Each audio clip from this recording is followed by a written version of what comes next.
드리며 예수님의 이름으로 기도합니다. 아멘. 오늘 본문을 이해하는데 배경 지식이 좀 필요한 것 같습니다. 유대인들에게는 선민의식이 매우 중요했지요. 그리고 그 중심에 성전이 있었습니다. 유대인들이 얼마나 성전을 소중하게 여겼느냐라고 하는 것은 성전을 대했던, 잘못 대했던 이방인들을 향해서 유대인들이 분노했던 모습 속에서 잘 발견할 수가 있습니다. 우리가 사도행전을 읽는 이 시기에는 벨릭스라고 하는 총독이 다스렸습니다. 근데 벨릭스 이전에 쿠마누스라고 하는 총독이 다스린 때가 있었습니다. 그때 로마 군인 중에 한 사람이 성전 가까이에서 자기의 몸을 음란하게 드러내는 일이 있었습니다. 그와 같은 광경을 보았던 유대인들이 아주 분노하면서 소요를 일으키게 됩니다. 그래서 결국 그 소요를 진압하는 과정에서 유대인 10,000명이 목숨을 잃게 되었다라고 그렇게 요세푸스는 기록을 하고 있습니다. 물론 요세푸스는 과장이 좀 심합니다. 그래서 저는 요세푸스의 수는 거의 3분의 1로 줄여서 생각을 하는데, 그래도 로마 군사가 성전 가까이에서 몸을 음란하게 드러내었다고 그것으로 인해서 정말 많은 유대인들이 소요를 일으키게 되고 한 3,000명 정도는 죽지 않았을까라고 하는 예측을 해봅니다. 보통의 경우 그와 같은 일들이 일어나기 어렵겠죠. 쿠마누스라고 하는 총독이 다스릴 때였습니다. 한 로마 군인이 유대인들의 율법책을 불로 태워버렸습니다. 어떠한 일이 벌어졌을까요? 유대인들이 난리가 났습니다.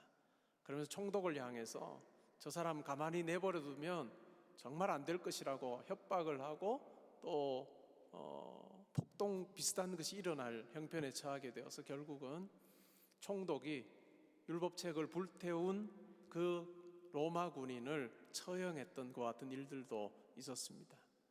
유대인들이 생각하는 성전, 율법이라고 하는 것은 우리가 그냥 생각하는 거룩한 곳, 그리고 거룩한 책, 이와 같은 개념을 훨씬 더 뛰어넘는 것이었습니다. 유대인들에게 하나님의 백성이라고 하는 이 선민의식과 성전과 율법이라고 하는 것은 이방인들이 건드려서는 안 되는 그와 같은 부분이었습니다. 근데 바울의 삶을 보니까 아주 이와 같은 선민의식이 가득했던 유대인들의 눈에는 마땅치 않은 모습으로 보였습니다. 이방인과 함께 일하고 또 함께 손잡는 그 모습 자체가 이 선민, 하나님의 백성이라고 하는 그 권위를 떨어뜨리는 것처럼 보였고, 또한 율법을 훼손하는 것처럼 보였고, 나아가서는 성전에 대해서도 그렇게 중요하게 생각하지 않는 것처럼 보였던 것 같습니다. 제가 지난주에도 말씀드린 것처럼 주후 50년 중반은 이와 같이 유대인의 선민 사상이라고 하는 것이 더 고취된 시기였고, 그것과 더불어서 반로마를 향한 감정은 더욱더 커져갔던 시기입니다. 오늘 우리가 읽었던 이 사건이 주후 57년, 58년경에 일어난 사건일 텐데, 채 10년도 되지 못해서 주 66년부터 해서 유대와 로마가 큰 전쟁을 벌이게 됩니다. 그리고 결국 70년에 예루살렘이 멸망하고 또 성전이 파괴됨으로 그 전쟁은 끝이 나게 되었습니다. 어떠한 때는 가이사랴에서 유대인들이 로마와 함께 전투를 벌이고 또 많은 유대인들이 학살을 당하게 되는데, 기록에 보면 1시간에 유대인 20,000명이 죽기도 했던 그와 같은 일들도 있었습니다. 얼마나 끔찍한 일이 벌어졌는지, 그리고 그 배후에는 유대인이라고 하는 선민 사상이 가득 자리하고 있었다라고 하는 것을 우리가 생각해 볼 수 있습니다.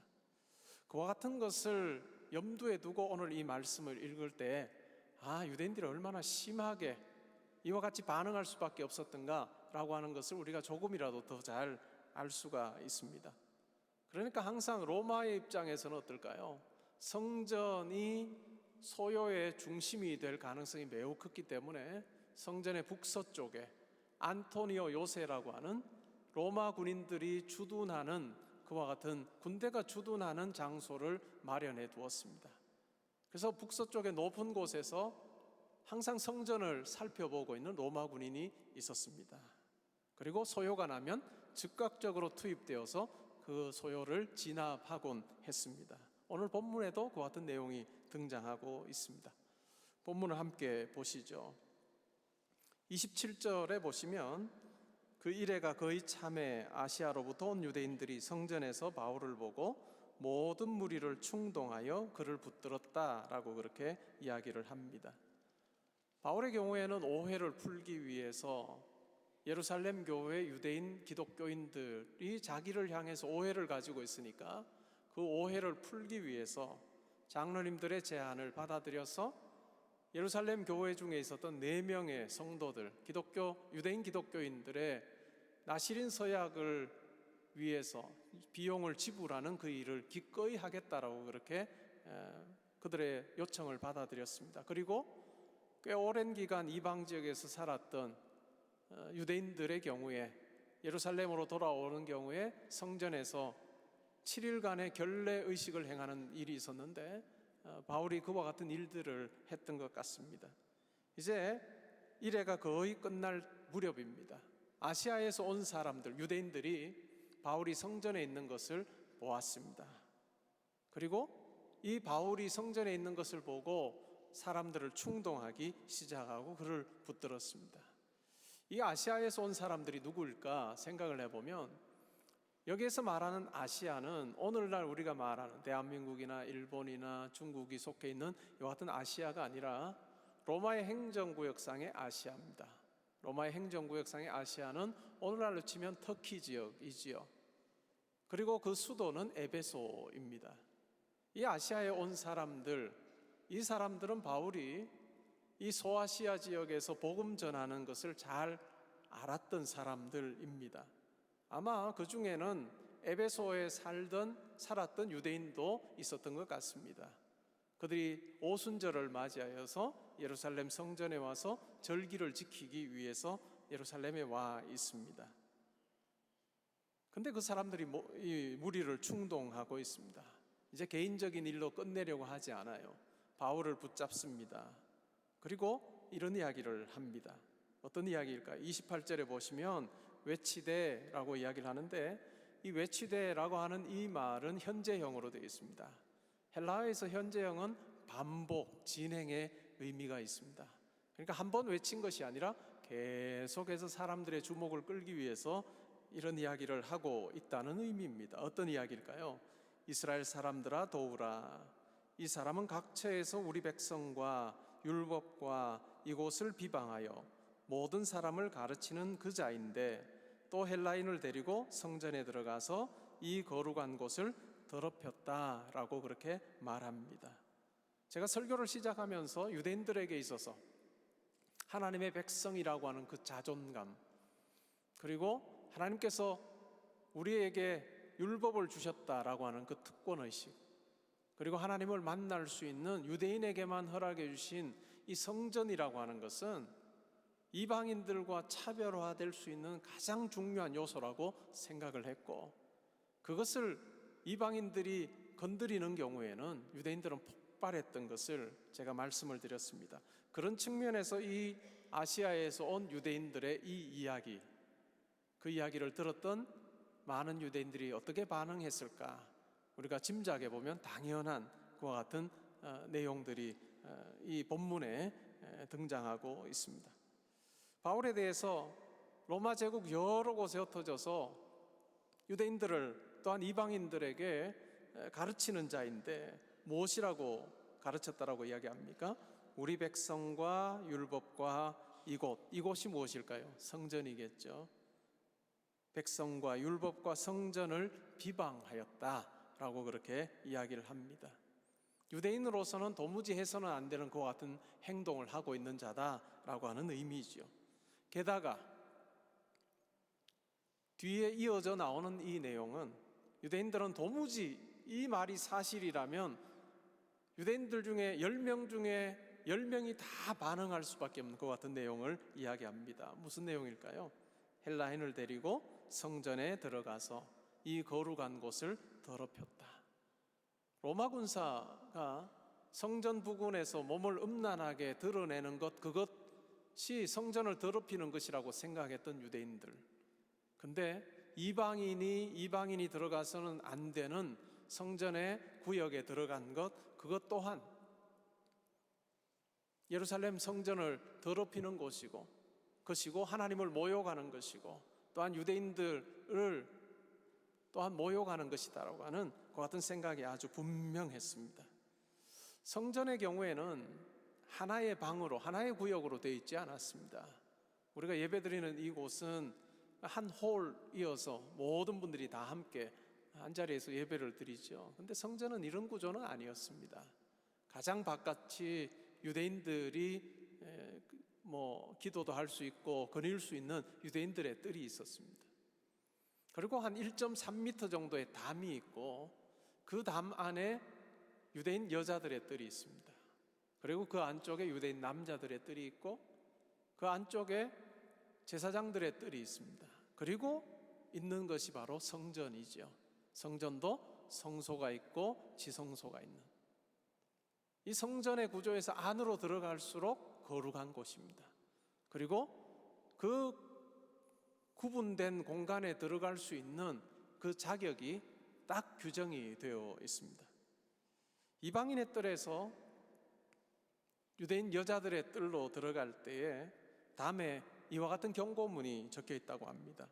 이곳을 넘어오는 외국인은 누구든지 자신의 죽음에 대해 스스로 책임져야 된다라고 하는 이 경고가 헬라어와 라틴어로 적혀 있었다라고, 여러 군데 적혀 있었다라고 이야기를 합니다. 로마 시민권을 가지고 있는 사람들이 어지간해서는 유대인들로부터 처벌을 당하지 않습니다. 처형당하는 일이 거의 없어요. 그런데 예외 규정이 있습니다. 어떤 규정일까요? 로마 사람이 이 예루살렘 성전에서 유대인들만 들어갈 수 있는 곳에 들어가게 되었을 때는 유대인 관원이 로마와 상의하지 않고 이 로마 사람을 처형할 수 있다라고 하는 예외 조항이 그 당시에 있었습니다. 그런 것만 보아도 유대인들이 얼마나 이방인이 성전에 들어오는 것에 대해서 아주 정말 알러지 반응처럼 그렇게 아주 심하게 생각을 했는가라고 하는 것을 우리가 살펴볼 수 있습니다. 근데 29절에는 뭐라고 이야기할까요? 29절에 보면요, 이렇게 아시아에서 온 사람 유대인들이 이렇게 비방을 하지만 실제로 바울은 드로비모라고 하는 에베소 교회의 지도자를 유대인들이 들어갈 수 있는 성전의 구역에 데리고 들어간 적이 없습니다. 29절에 그렇게 이야기하죠. 이는 그들이 전에 에베소 사람 드로비모가 바울과 함께 시내에 있음을 보고 바울이 그를 성전에 데리고 들어간 줄로 생각함이러라. 이 아시아에서 온 유대인들은 자기들의 프레임 안에서 이 바울을 보고 있습니다. 선민의식이라고 하는 생각으로 가득 차 있었던 이 사람들의 눈에 이 바울은 제거되어야 될 사람이고 어떠한 꼬투리를 잡아서라도 이 사람이 더 이상 활동하지 못하도록 해야 되는 것이 이들에게는 사명처럼 여겨졌던 것 같습니다. 그래서 바울이 실제로 하지 않았던 그 일, 그러나 그것을 뒤집어 씌워서 바울이 마치 한 것처럼 생각하여 이와 같은 소동을 일으키고 있습니다. 우리에게는 어떤 생각의 틀이 있는지요? 나로 하여금 생각하게 하고 결단하게 하고 행동하게 하는 그 프레임, 그것이 무엇인지 한번 잘 살펴보면 좋겠습니다. 과연 그 프레임이 성경에서 나온 하나님 백성으로 말씀 위에 토대하고 있는 그와 같은 생각의 틀을 가지고 있는지, 아니면 그냥 세상 사람들이 편하게 생각하는 그와 같은 생각의 틀을 가지고 내가 살고 있는지. 정치적으로 보면 진보의 틀이 있고 보수의 프레임이 있습니다. 간혹 TV에 나와서 양진영을 대표하는 사람들이 하는 이야기를 듣다 보면 공통적으로 느끼는 것이 밸런스를 조금 더 가지면 좋겠다. 그냥 자기 진보 프레임이면 진보 프레임, 보수 프레임은 보수 프레임에서 그냥 때로는 어떠한 부분은 일정 맞는 부분도 각각 있지만, 그러나 때로는 그 틀 안에서 어떤 사실에 대해서 왜곡하여서 그냥 프레임 안의 논리를 전개하는 그와 같은 때를 참 많이 봅니다. 우리 성도들은 그러지 않으면 좋겠다라고 하는 생각을 할 때가 많습니다. 이 아시아에서 온 사람들이 하는 이야기를 듣고 유대인들이 사실 확인도 하지 않은 채 소동하고 있습니다. 과연 그러한가를 살피는 것, 그것은 매우 중요하지만 그 작업 자체가 빠져 있습니다. 우리가 신앙생활 할 때도 마찬가지입니다. 우리가 이 땅에 살면서도 마찬가지 아닐까요? 우리는 참 많은 이야기를 듣고 삽니다. 어떤 사람에 대한 이야기도 듣고 또 어떤 일에 대한 이야기도 듣습니다. 근데 그때 우리가 꼭 해야 될 것은 확인하는 것입니다. 팩트 체크하는 것입니다. 팩트를 체크하여 실질적으로 그렇게 그 사건을 보는 것이 맞는지, 아니면 그 사람에 대해서 그렇게 평가하는 것이 맞는지를 확인하는 것이 매우 중요한 것 같습니다. 그렇지 않으면 공연히 누군가의 말에 우리가 휘말릴 때가 얼마나 많은지 몰라요. 저의 경우에도 제가 아는 누군가에 대한 이야기를 들으면 할 수 있으면 꼭 팩트 체크를 합니다. 안 좋은 이야기를 듣거나 할 때 특별히 그렇죠. 전화를 하거나 아니면 만나서 이런 이야기가 있던데 혹 사실입니까? 라고 조심스럽게 물어보는. 근데 많은 경우에는 그 일과 상관없이 소문이 무성한 경우가 많았던 것을 보게 됩니다. 우리가 교회 생활할 때에도 참 중요할 것 같아요. 나에게 들리는 어떤 이야기를 내가 어떻게 받아들일 것인가. 1차적으로는 팩트 체크하는 것이 매우 중요하고요. 그렇다고 여러분들이 요즘에 우리 교회에서 무슨 일이 일어나고 있나 이런 생각은 안 하셔도 돼요. 우리에겐 그런 일들이 없고요. 그냥 말씀드리는 것입니다. 그리고 우리가 신앙생활을 하면서 함께 더불어 오랜 기간 함께 알고 지내는 성도님들과의 관계에서 정말 내가 어떤 마음으로 대하는 것이 좋을까를 우리가 잘 살펴서 지혜롭게 할 필요가 있습니다. 아니면 20년, 30년 신앙생활 한 교회에서 하고도 겉으로는 서로가 아주 편하고 좋은데 속으로는 불편해지는 관계가 있기가 쉽다는 것입니다. 우리의 관계의 어떤 면에서 방향은 서로를 위해서 기도하고 염려하고 또 위로하는 그것이 우리 성도의 교제의 가장 핵심적인 것이 되어야 할 것입니다. 우리가 사랑방을 하면서 삶을 나누기도 하지요. 삶을 나눌 때 우리가 철칙으로 생각해야 되는 것이 우리가 타락한 죄인으로 여전히 하나님 앞에서 온전해지는 과정 속에 있는 사람이다 라고 하는 것을 우리가 기억할 필요가 있습니다. 왜요? 그렇지 않으면 우리가 나누는 모든 것, 만약에 우리가 하나님 안에서 한 형제자매라고 해서 모든 걸 다 나누게 되면 이후에 힘들어지는 경우를 많이 봤습니다. 아주 힘들 때요. 그래서 기도 부탁하고 모든 걸 다 나누었습니다. 근데 나중에 보면 일이 해결이 되었어요. 그리고 나서는 내가 했던 말로 인해서 내가 부끄러워서라도 얼굴 못 들고 다니겠다 싶어 교회를 떠나는 성도들도 교회들마다 많이 있는 것을 보았습니다. 여러분들이 힘들면 어떻게 하면 좋을까요? 여러분이 나아가서 다 이야기할 수 있는 한 분이 있습니다. 누굴까요? 하나님이시죠.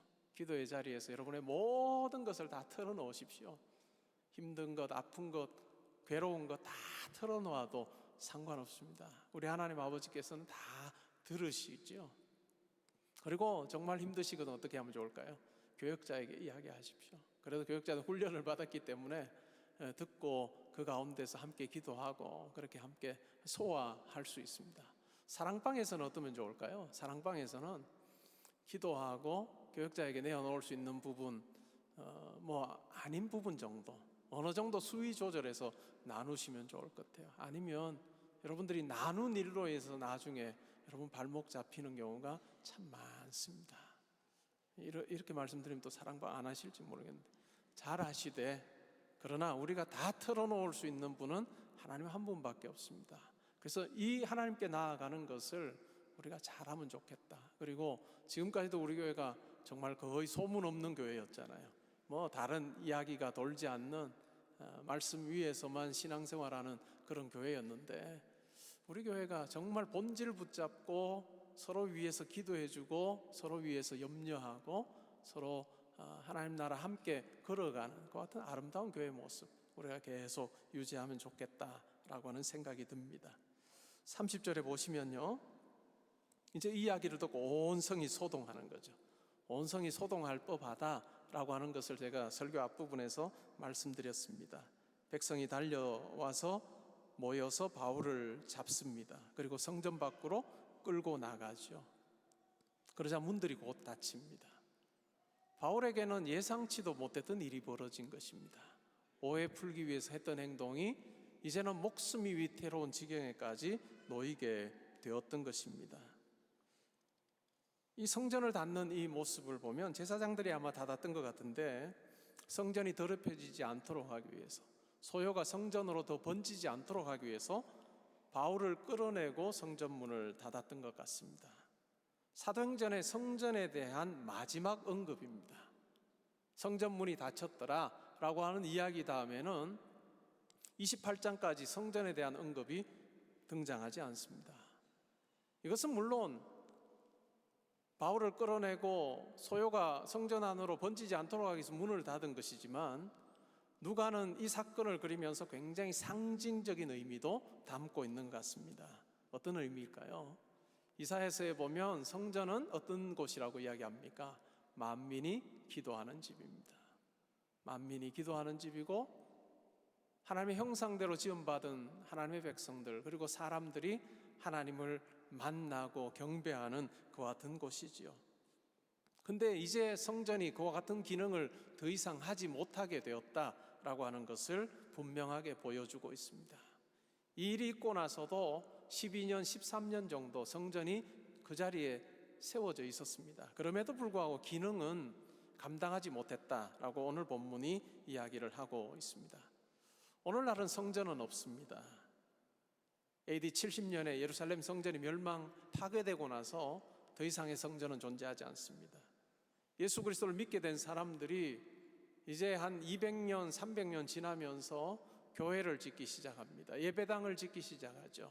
그리고 그 예배당에 사람들이 모여와서 기도하고 예배하는, 친교하는 그 같은 일들을 행하게 되었습니다. 오늘날 이 땅에 있는 많은 교회들 가운데 그와 같은 기능이 수행이 되고 있습니다.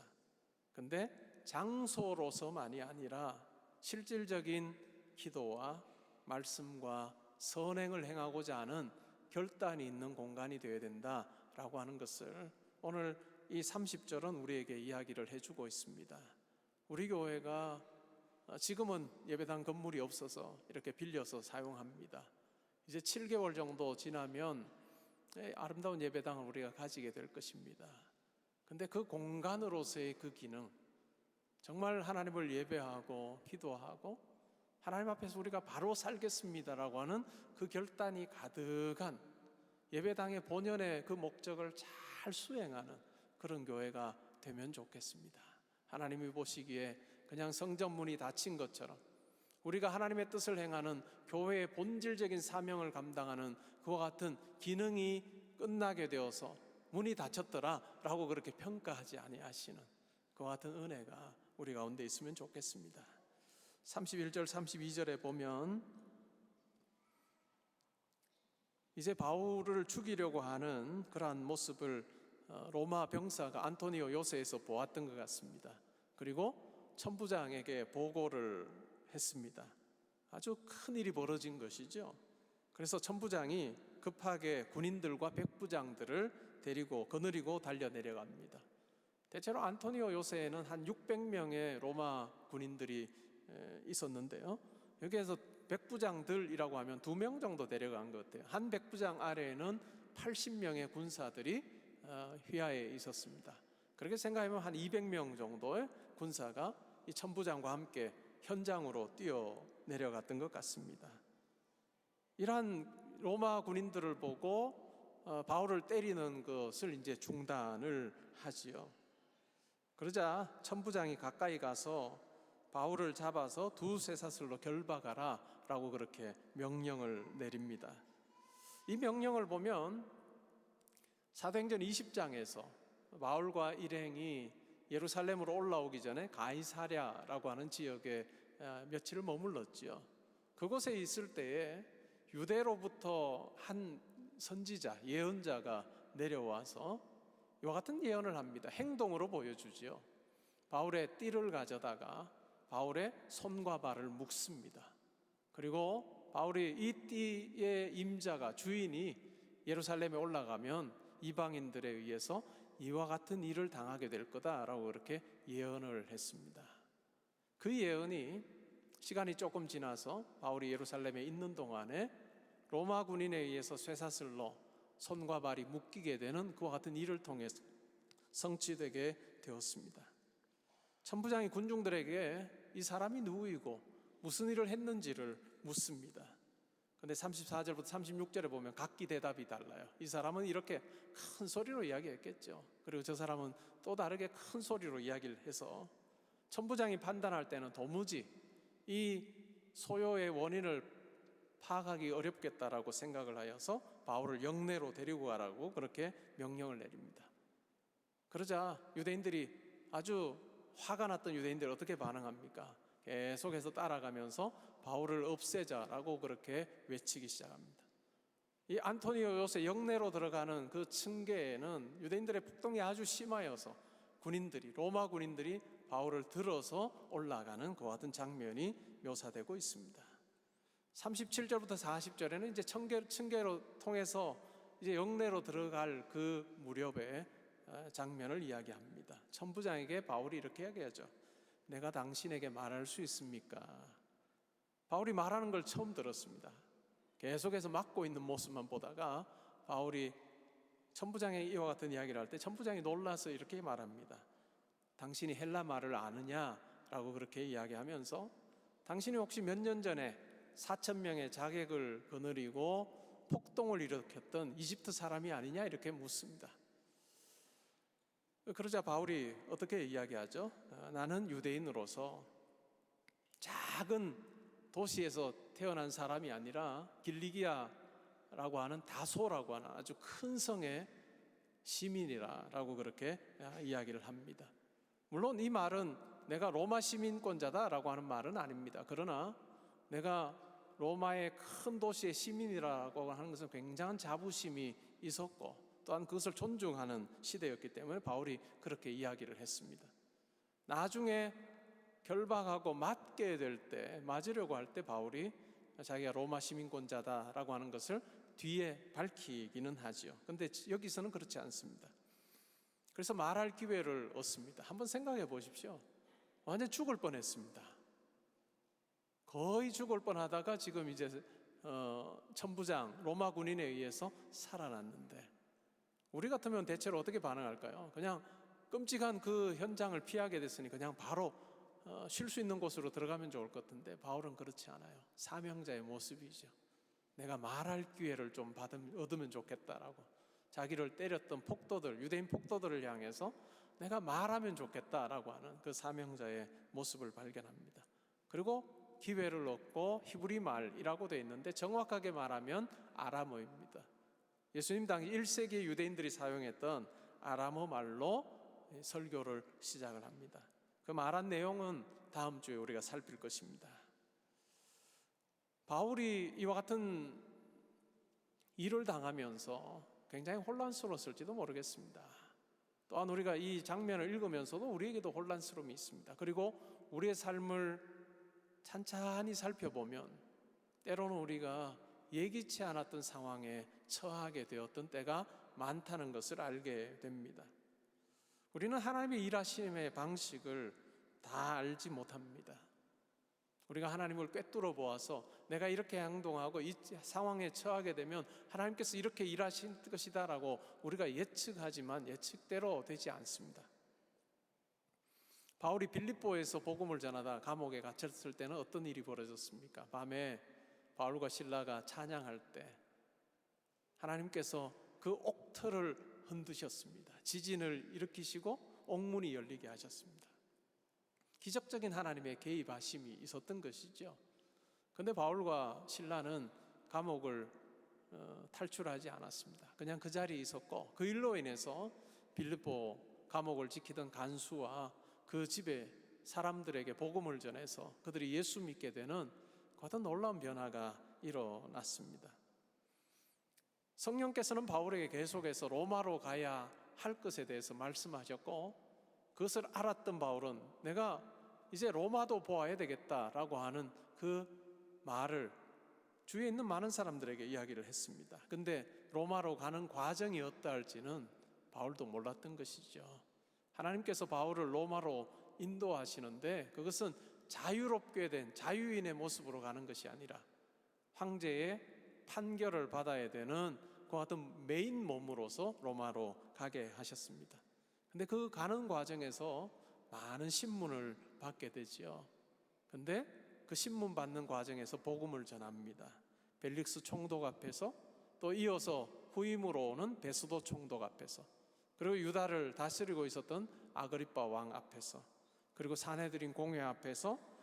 사도행전 28장에 보면 로마에 있을 때에도 유대인들 중에 아주 고위층 사람들을 불러서 복음을 전하는 그와 같은 일들을 했습니다.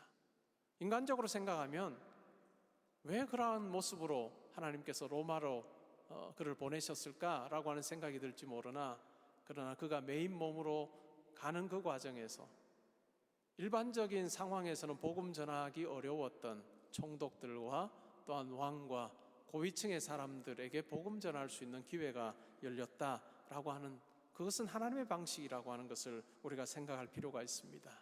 그런데 사명만 허락하시고 그냥 그 고난의 자리, 힘든 자리에 홀로 있게 하시는 하나님은 아닙니다. 중요한 것은 주님께서 이 바울의 메인 몸으로 사는 삶에 함께 하셨습니다. 사도행전 23장 11절에 보면 쇠사슬에 묶여있는 이 바울, 밤에 예수님께서 바울 곁에 서서 이렇게 말씀하십니다. 담대하라, 내가 예루살렘에서 나의 일을 증언한 것 같이 로마에서도 증언하여야 하리라. 주님께서 그 힘든 자리에 함께 하시고 계신다라고 하는 것을 분명하게 보여주고 있습니다. 20세기에 기독교 사상가였고 또 뛰어난 영문학자였던 영국 기독교 사상가 중에 한 사람이 C.S. 루이스라고 하는 사람이 있습니다. 이 C.S. 루이스가 쓴 책 중에 하나가 스크루테이프의 편지라고 하는 책이 있습니다. 이 책은 악마로서 많은 활동을 했던 삼촌이에요. 삼촌 악마가 이제 신참으로 악마 일을 해야 되는 조카 악마에게 이렇게 하면 효과적이다, 이렇게 하면 성도들, 하나님의 백성, 그리스도인들을 잘 유혹할 수 있다라고 하는 것을 담아서 가상의 대화로 이렇게 쭉 풀어가는 책이죠.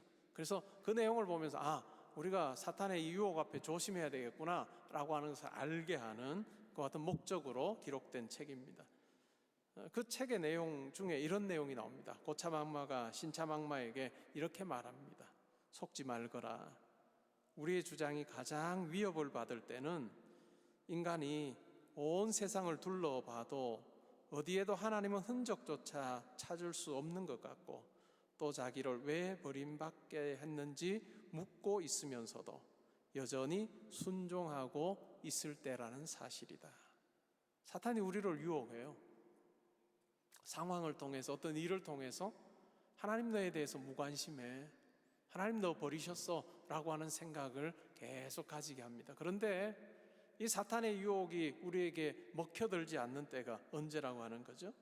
어디를 둘러봐도 하나님의 흔적을 찾아볼 수 없는 그 상황에서도 나를 왜 버리셨습니까? 라고 할 수밖에 없는 그 상황에서도 묵묵히 하나님 바라보며 순종하고 있을 때, 그때는 사탄이 가장 위기 상황으로 느끼는 때다라고 그렇게 이야기하고 있는 거죠. 하나님의 말씀을 우리가 읽다 보면 이와 같은 형편에 처해졌던 많은 사람들 이야기가 등장합니다. 하나님의 약속을 받았던 아브라함, 너의 씨를 통해서 많은 민족이 복을 누리게 해주겠다라고 약속하셨던 그 하나님의 그 약속이 우리 인간적으로 볼 때는 불가능한 때까지 이루어지지 않아요.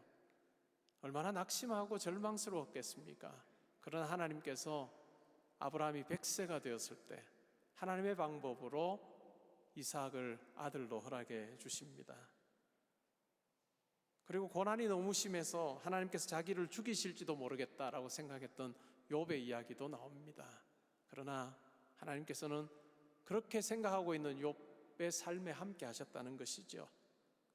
우리를 위해서 십자가에 달려 죽으셨던 그 예수님의 십자가상에서의 고백을 보면 얼마나 처절하고 하나님으로부터 내가 버림받았구나 라고 하는 생각이 가득했던 것 같습니다. 그래서 이렇게 외치지요. 나의 하나님, 나의 하나님, 어찌하여 나를 버리십니까? 그러나 하나님은 아들, 십자가에 달린 그 아들을 버리신 적이 없습니다. 항상 그 고난의 자리에 함께 하셨고, 또 부활이라고 하는 것을 통해서 하나님께서 함께 하신다라고 하는 것을 입증해 보이셨습니다. 사탄은 우리의 삶 가운데서 어떤 환경과 형편에 처하게 될 때 너 하나님으로부터 버림받아서 너 이때까지 하나님 믿었어? 근데 하나님 지금의 너의 상황에 관심 없으셔? 라고 하는 말로 우리를 유혹하려고 합니다. 그러나 감옥에 있는 바울에게 함께 하셨던 예수님께서, 또한 하나님께서, 성령님께서 우리 가까이 계셔서 우리를 버리지 않으시고 우리와 함께 하신다는 것을 우리가 기억하면 좋겠습니다. 우리가 히브리서의 말씀을 살폈는데요, 히브리서의 제일 끝장에 보면 이와 같은 하나님과 하나님의 백성 사이의 대화가 나옵니다. 히브리서 13장 5절에서 하나님께서 이렇게 성도를 향해 말씀하십니다. 내가 결코 너희를 버리지 아니하고 너희를 떠나지 아니하리라 라고 하나님께서 말씀하시고, 히브리서 13장 6절에서 그 말씀을 받은 성도의 대답이 나옵니다. 어떤 대답일까요? 주는 나를 돕는 이시니 내가 무서워하지 않겠습니다. 이것이 우리의 대답이고 우리의 고백이어야 하리라 믿습니다. 우리가 이 세상 사는 동안에 어떤 형편과 처지에 처하든지 간에 우리를 돌보시고 함께 하신 하나님 의지하면서 이 땅에서의 순례의 마지막 걸음까지 하나님 기뻐하시는 일들 행하고 하나님과 동행함의 기쁨 누리다가 하나님 오라 하시는 그날 영광스럽게 아버지 앞에 서는 저와 여러분 되시기를 주님의 이름으로 축복합니다. 제가 기도하겠습니다.